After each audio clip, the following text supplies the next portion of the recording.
Good afternoon. आज हम switching characteristic of SCR के बारे में पढ़ेंगे। SCR एक PNPN डिवाइस होता है। ये 4 लेयर 3 जंक्शन डिवाइस है और इसका हम टर्न ऑन और टर्न ऑफ का जो कैरेक्टरिस्टिक है उसी को स्विचिंग कैरेक्टरिस्टिक बोलते हैं। विथ रिस्पेक्ट टू टाइम जो चेंज होता है कि कैसे वो टर्न ऑन हो रहा है या टर्न ऑफ हो रहा है, उसको हम बोलते हैं स्विचिंग कैरेक्टरिस्टिक। तो इसको देखने के लिए हम एक कर्व देख रहे हैं और इसको हम पढ़ेंगे। कर्व भी इसके साथ ही साथ आप बना सकते हो।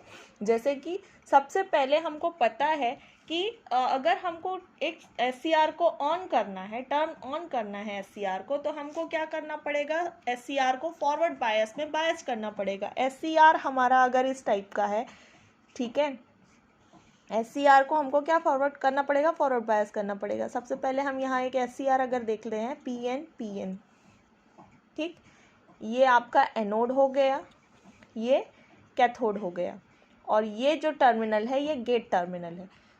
यहाँ 3 जंक्शन होते हैं, जंक्शन J1, जंक्शन J2 और जंक्शन J3, जो कि आपने प्रीवियस क्लासेस में पढ़ा हुआ है। ठीक, अगर आपको SCR को टर्न ऑन करना होता है तो एनोड के रिस्पेक्ट में कैथोड को पॉजिटिव करना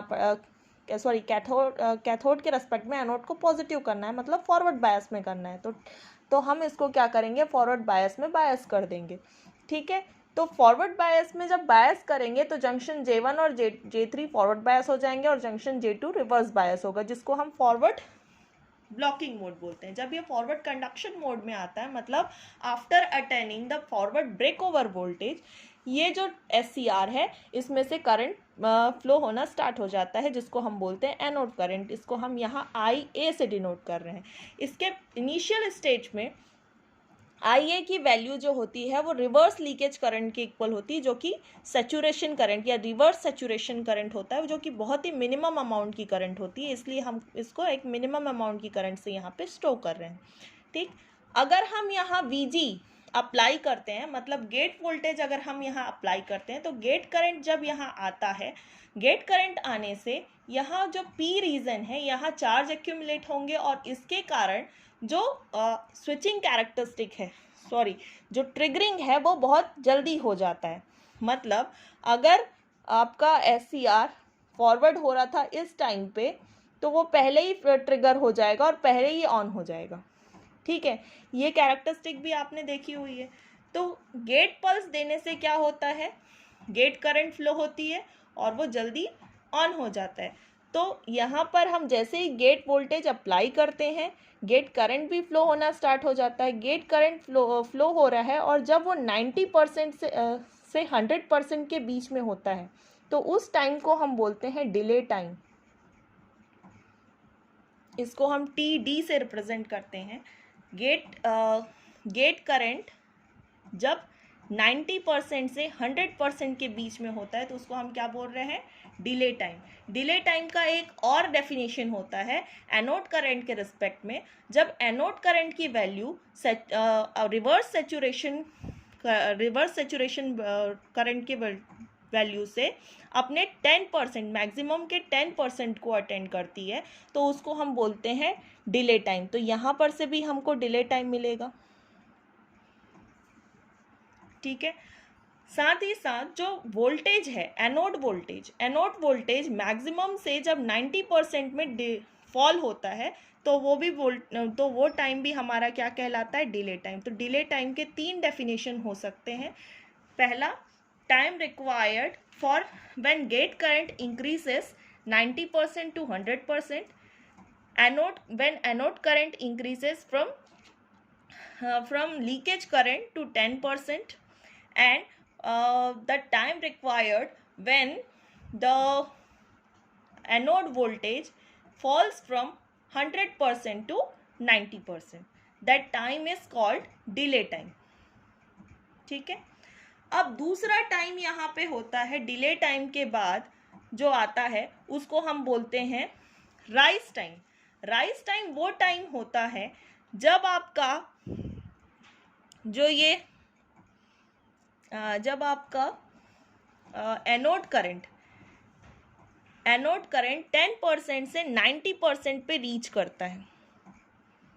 ठीक है, जब एनोड करंट 10% से 90% पे रीच करता है तो उसको हम बोलते हैं राइज टाइम।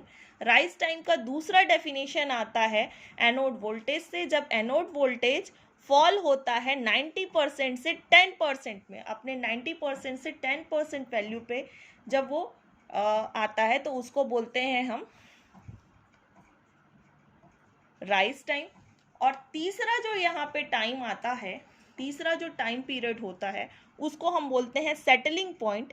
सेटलिंग पॉइंट वो पॉइंट होता है या वो टाइम होता है जब एनोड वोल्टेज फॉल हो जाता है 10% से मिनिमम कंडक्शन वोल्टेज पे।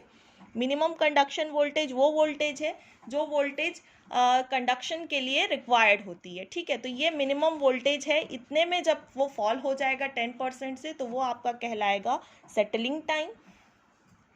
और एनोड करंट की वैल्यू जब 90% से 100% पे रीच करती है तो वो कहलाता है आपका सेटलिंग टाइम, ठीक है। तो टर्न ऑन यहाँ से यहाँ तक में ये पूरा क्या हो रहा है, टर्न ऑन हो रहा है आपका थायरिस्टर या एससीआर। तो थायरिस्टर का जो टर्न ऑन कैरेक्टरिस्टिक है, टर्न ऑन टाइम है, ये 3 टाइम से मिलके बना होता है। ये 3 टाइम्स का कॉम्बिनेशन है। पहला डिले टाइम, दूसरा राइज टाइम और तीसरा सेटलिंग टाइम। अब थायरिस्टर ऑन हो गया और वो कुछ समय के लिए इस तरीके से ऑन रहेगा। अब थायरिस्टर को अगर हमको ऑफ करना है, थायरिस्टर को ऑफ करने के लिए हमको क्या करना पड़ेगा, यहाँ पर से जो तीनों जंक्शन है, जंक्शन J1, J2 और J3, इन तीनों जंक्शन से हमको पूरी तरीके से चार्ज को वहाँ से हटाना होगा, ठीक है। चार्ज को वहाँ से रिमूव करना होगा, उसको हम बोलेंगे उसके बाद ही हमारा क्या होगा, ये थायरिस्टर ऑफ होगा, ठीक है। तो थायरिस्टर का जो टर्न ऑफ है वो जो होता है वो 2 टाइम्स का कॉम्बिनेशन होता है। टर्न ऑफ जो कैरेक्टरिस्टिक है उसके लिए 2 टाइम्स होते हैं यहाँ पर। एक होता है reverse recovery time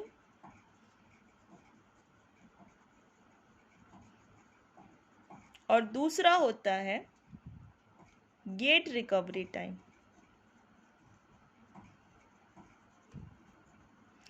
reverse recovery time वह टाइम है जब जंक्शन J1 और जंक्शन J3 से, जो जंक्शन J1 और J3 से पूरे चार्ज को वैनिश किया, हटाया जाता है, चार्ज को वहाँ से रिमूव किया जाता है। और गेट जो टर्मिनल है, मतलब जंक्शन J2 से जब चार्ज को रिमूव करना है वो वाला टाइम आपका कहलाता है गेट रिकवरी टाइम, ठीक है। तो 2 टाइम्स यहाँ पे होते हैं। और थायरिस्टर को आपको ऑफ करना है तो इसके लिए कंपलसरी ये होता है कि होल्डिंग करंट से बिलो चले जाए आपका एनोड करंट। एनोड करंट की वैल्यू जब तक के होल्डिंग करंट से बिलो नहीं जाती तब तक के थायरिस्टर ऑफ नहीं होता, ठीक है। अब यहाँ पर थायरिस्टर गेट वोल्टेज जैसे ही हटाते हैं, यहाँ पर से धीरे धीरे गेट करंट और चार्ज को हम हटाते चार्ज कैरियर्स को हटाते जाते हैं तो ये d/dt रेट से धीरे धीरे ये डिके होने लगता है, धीरे धीरे ये कम होने लगता है, फॉल होने लगता है, ठीक है। और एक टाइम के बाद ये 0 को अटेंड करता है। 0 के बाद भी एनोड करंट कम होता जाता है और जब वो अपने मैक्सिमम नेगेटिव वोल्टेज को अटेंड करता है उसके बाद वो धीरे धीरे फिर से बढ़ता है। क्यों बढ़ रहा है, ये वैल्यू इसलिए आ रही है क्योंकि चार्ज पूरी तरीके से वहाँ से हट नहीं पाया है, पूरे चार्ज कैरियर्स वहाँ से रिमूव नहीं हो पाए हैं। इसके कारण ये थोड़ा सा करंट का वैल्यू फिर बढ़ेगा और कुछ समय के बाद वो 0 होता है। जब पूरा चार्ज कैरियर्स वहाँ से हट जाता है तब करंट की वैल्यू 0 होती है, ठीक है। अब अगर हम वोल्टेज के टर्म्स में देखें तो वोल्टेज भी क्या होगा, पहले अपने मिनिमम कंडक्शन वोल्टेज पे चल रहा है। जब एनोड करंट की वैल्यू अपने नेगेटिव मैक्सिमम पीक पे होती है, तब यहाँ पे एक स्पाइक मिलता है, वोल्टेज का नेगेटिव स्पाइक मिलता है, और ये फिर बढ़ते बढ़ते फिर से जाएगा। जैसे ही नेगेटिव स्पाइक मिलेगा, फिर जब ये करंट की वैल्यू बढ़ेगी तो यहाँ वोल्टेज की वैल्यू बढ़ेगी, और धीरे धीरे फिर वो अपने ज़ीरो पे जाएगा।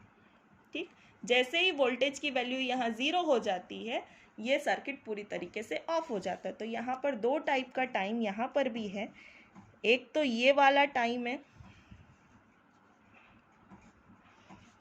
ठीक है, जब ज़ीरो से लेके ये बढ़ रहा है, ठीक है, ज़ीरो से लेके ये मैक्सिमम पे नेगेटिव पे गया, और उसके बाद फिर बढ़ता बढ़ता फिर लगभग सेचुरेशन के लेवल पे जब आया एनोड करंट, तो इसको बोलते हैं रिवर्स रिकवरी टाइम, TRR। ठीक है, इसके बाद फिर जब ये रिवर्स रिकवरी टाइम मतलब सेचुरेशन से जब ये ज़ीरो पे चला गया कम होता होता, तो इसको बोलते हैं TGR। और इन दोनों टाइम्स का कॉम्बिनेशन होता है टर्न ऑफ टाइम। ठीक है, ये बहुत ही इम्पोर्टेंट है और थोड़ा सा टफ भी है, तो इसको ध्यान से देखिएगा। Thank you.